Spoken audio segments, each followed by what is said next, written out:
Namaste. A long pause draws on her face. She has been instilled with hope, caged by disgrace. The scar under her eyes deepens with the sound of boots. With tiny fingers, she clings on to her twisted roots. He, on the other hand, has learnt words too strong for his age. His eyes have lost innocence, are bloodshot red, oozing rage. Her cries, his sighs have rhythmic patterns too hard to ignore. His dreams have fallen shoulders, her wings of freedom soar. Now, if you pay close attention or take a quick glance, you will see their face do the scary demon dance, scanning people always like airport metallic doors, pushing away rescue ships from the ports of their shores. Their conversations are brief, lips stabbed with airplane glue, voice coated with grief, as if oil tanks have drenched their feet, and their backs have caught fire with just the day's heat. Now, I should say they have turned unexpectedly wise, for which, of course, they have paid a heavy price. I mean, you can't no more fool them with sweet talk, la-la land candies and chocolates. Their sharpness can challenge the likes of PhDs and leather-bound doctorates. What a shame it is for you and me that they have learnt it all without you and me. As we glimpse through the headlines in the morning newspaper on HD channels, their tragedies we flip. It amuses me to no end how lethal our response is, our logic how sick. For we are yet to devise a way to crawl into the skin of a child, nourish his daffodil dreams, and shush the deafening sound of suicide. From the dust of case studies, from the clutches of guilt, anger, and confusion, a day is yet to come when we have freed the hearts of our little ones from abuse and all its versions.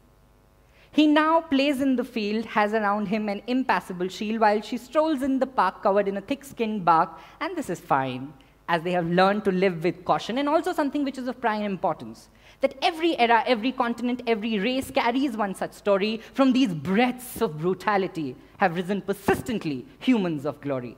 When a Maya goes mute in Winston-Salem, Carolina, Maya Angelou's poetry escapes. From the claws of cousins and uncles, a majestic Oprah Winfrey shapes. And cause they lapped it all in with courage and power, bowed head stands their shame and artistic looks their scar. Well, now if you give them a chance to see that despite the tortured past, the hatefulness that left them aghast, they both understand that he has to be proving another theory of time, and she has to be for someone a beacon of light. Let's hope they don't play the blame game when they grow up, and their arms open to melodies when great dances show up. He now sits with his group of friends, builds a castle with sea sand. She leaps over the kitchen counter, gives her mother a hand. Thank your stars that he lives, and she lives, and because of them you live, and I live. Now pray with all your might that his and her hope thrives. Because when a child decides to live in this world full of pain, the world survives. The world survives. Thank you. Thank you. That was heavy. That was heavy, right? I am a spoken word poet, as you might have figured out by now, amongst other things. And most of the time, I'm looking all around me to find inspiration to write a fresh piece. Well, for this particular one, titled He and She, the theme wasn't a self-chosen one, but rather sent in by a friend who was working with the victims of child abuse and wanted me to write a poem about the same. I tried hard and long. Trust me, I tried really hard and long to write few initial thoughts, but could not get myself to write on such a complex and sensitive issue like child abuse. So I did best what I do. I hit home to my diary, which my dad thought I used to solve math sums in, but that's not the case. I collect life lessons of people from all around the world and write in that diary. Turns out, a 15-year-old girl I had met in Kalimpong, West Bengal in 2014 had said to me, of all that she understood of life at 15, she would say life has taught her that if a child chose to grow up in this world full of pain, misery, and complexities, the world not only has succeeded, but survived in ample measure. As soon as I read that life lesson, I immediately knew what the voice of my poem will be.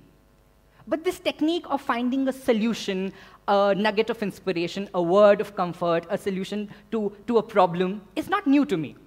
I have been in the pursuit of these life lessons as long as I can remember. Growing up, I would ask anyone I could find, hey, can you tell me what's the greatest piece of advice you can give me? Even the guests who were invited home for dinner would not be spared. I would jump before the meal in front of them and tell proudly, you only get to eat if you tell me what your advice is. Equally embarrassing for my parents as I look back. I was so fascinated with this idea that I actually called up random customer care numbers and 2 minutes into the conversation, bumped the question up, hey, what's your life lesson? Until the day one of them called back and told my dad what was happening. So that plan did not quite work out. I'm motivated by the idea that there are 7.125 billion people in the world, up and alive right now, which means there are 7.125 billion mistakes to learn from, 7.125 billion heartbreaks to associate with, 7.125 billion stories to get inspired from, 7.125 billion roadmaps available to navigate through this inevitable and exciting thing called life. Having been benefited by life lessons of a handful of people in my humble setting of Dehradun, I had an innate urge to pass on these life lessons to other people around me. So this teenage aspiration of mine has now shaped up into an organization called Project Fuel. Fuel stands for Forward the Understanding of Every Life Lesson. And what we do in Project Fuel is collect life lessons from all around the world and design these life lessons into interactive and performance-based exercises, so that someone just doesn't get to read or glance through someone's life lesson, but actually experience the core of it in a practical way and apply to one's life. I use the tools of poetry, theater, creative writing, and performance art to illustrate and pass on these life lessons. For me, someone's life lesson of that 15-year-old girl was a beacon of light to have the courage and the empathy to write a poem about child abuse. For someone else, it might be an anchor to pull oneself up from the quicksand of low self-esteem.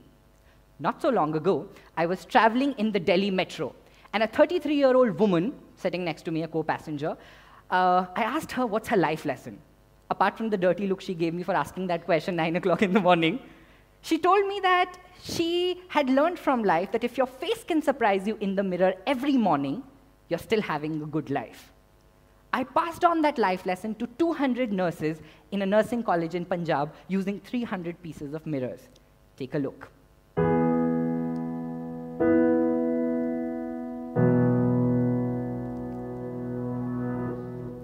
What I've asked them to do is write 40 new things about their faces using that inch-by-inch mirror and see if they can surprise themselves. One of them counted all her eyelashes, another all her lip folds, and one of them had the courage to smile for the first time without being conscious. I should show you the letter she wrote to me post the session. And this was not even a student, it was a teacher who was present with the students in the class. And she writes, I was thinking my smile does not suit me, but after the session I found out it looks awesome on my face. So she's smiling in some other part of the country as I speak here today with you. So I'm very happy about that.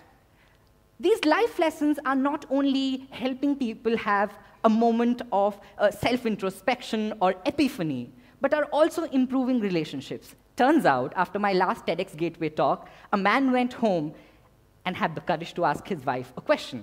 This is a message he sent me 4 days after my talk, and he said, great work. I asked my wife yesterday, what's your life lesson? And got an answer which opened my mind to her belief system. Great work, keep going. And I would have shared the life lesson of Sadiq's wife with you, but I think let it be a gift for him, so it's a personal one. These life lessons are helping young minds discover their potential. Write poetry, talk to themselves, write letters, all those sort of things. There are other life lessons that we try passing on, like these ones, where 800 students were taught that even if the music in life wasn't playing right, keep moving. Or this one, where we tried passing on the life lesson to let go using a drop of water on every student's palm. Or there's another life lesson which I passed on, explaining to students the life lesson of a 43-year-old man, which was, each one of us can claim only the share we think we deserve by drawing a circle and asking every student in the class to come and fill the circle the way they chose to do it. The first girl who came drew through 3 dots on the circle and went back. The second student who came wrote his name all inside the circle.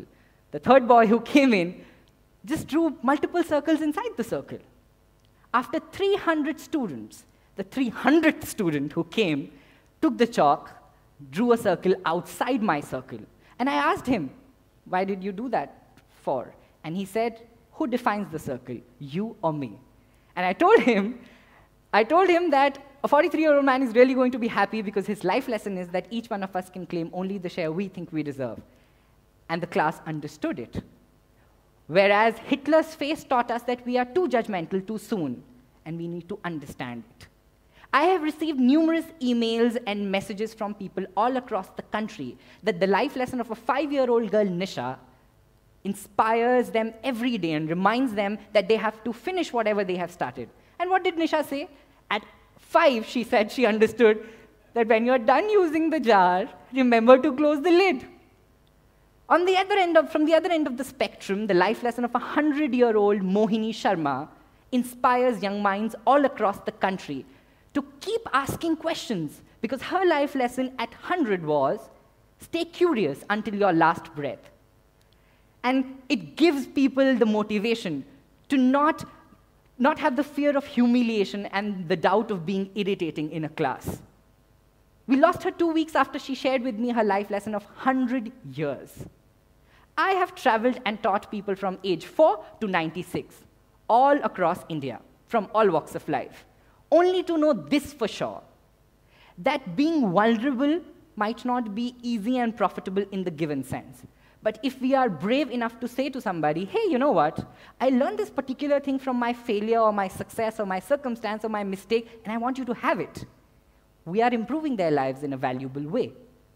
Through Fuel, I have been given the chance to ensure that none of us from here on go to our graves, caskets, funeral pyres loaded with this magnanimous understanding of life, so that our philosophies, our advices, our thought process don't wither away with our fragile bodies, and neither do they trickle down to a handful of family members, but rather to ensure that these philosophies, these lessons travel across continents, instill in people whose faces we have never seen, whose name we'll never hear, hope, too strong to be blemished by adversity and all its versions.